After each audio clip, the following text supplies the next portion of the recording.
السلام علیکم، زه یم ریاضم کار او نن تاسو ته په یو نوي ویډیو کې حاضر یم. په دې ویډیو کې به زه تاسو ته دروښیم چې موږ څنګه کولی شو چې د خپل فیسبوک آی ډي نوم داسې سټایلیش جوړ کړو.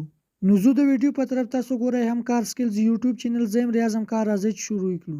نو زه تاسو ته لومړی په خپل سرچینګ کې تاسو ته یو فیسبوک آی ډي درښایم، پټان افغان په نوم زه دا ریفرش کوم. هم تاسو دلته ښکاري چې د دې نوم سټایلیش نشته، نو زه اوس دا دې ته سټایلیش نوم ورکوم. نو ملګرو د دې لپاره به تاسو راشئ خپل پلی سټور ته او په پلی سټور کې به تاسو سرچ کړئ ټچ وی پی ان. نو دغه اپلیکیشن به تاسو ته راشي، دا وی پی ان دا به تاسو ډاونلوډ کړئ. ما ډاونلوډ کړی دی، زه به دا اوپن کړم. کله چې دا تاسو اوپن کړئ نو دلته تاسو ته ښکاري بیسټ چوز، په همدې به تاسو کلیک وکړئ او دا وی پی ان به تاسو له سپین هیواد سره کنیکټ کړئ. نو دلته تاسو ته سپین ښکاري، په همدې به تاسو کلیک وکړئ او بیا به تاسو په کنیکټ باندې کلیک وکړئ او دا وی پی ان به له موږ سره په سپین هیواد سره کنیکټ شي.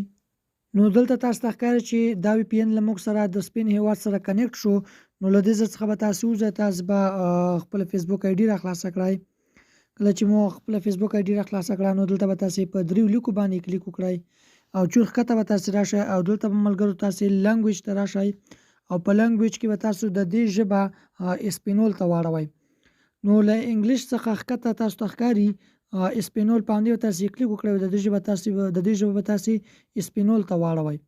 کله چې مو د دې ژبه اسپینول ته واړوله نو یو ځل به بیا تاسو په دریو لیکو باندې کلیک وکړئ او ښکته به راشئ او دلته به تاسو په سیټینګ باندې کلیک وکړئ او یو ځل به ملګرو تاسو په انفارمیشن پرسونل باندې کلیک وکړئ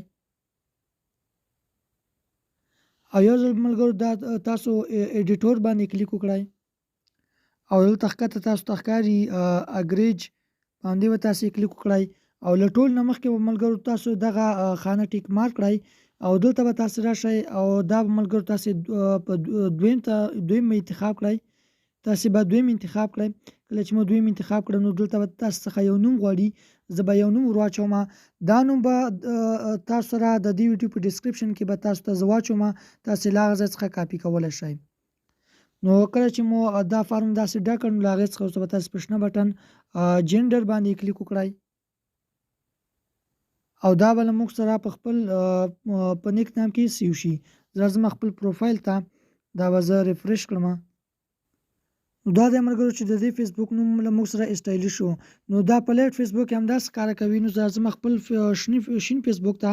نو دا پروفایل تاسو ته ښکاري چې په دې کې موږ سره سټایلیش نوم نشته. نو زه دا یو ځل ریفرش کوم او نو دلته تاسو ته ښکاري چې د دې نوم په ډېرې اسانۍ سره سټایلیش کړ. نو د داسې جالبو ټیکنیکل ویډیوګانو لپاره زموږ چینل حتما در سره سبسکرایب کړئ. ملاویږو په نورو ښکلو ویډیوګانو کې. تر بلې ویډیو مو د خدای په امان.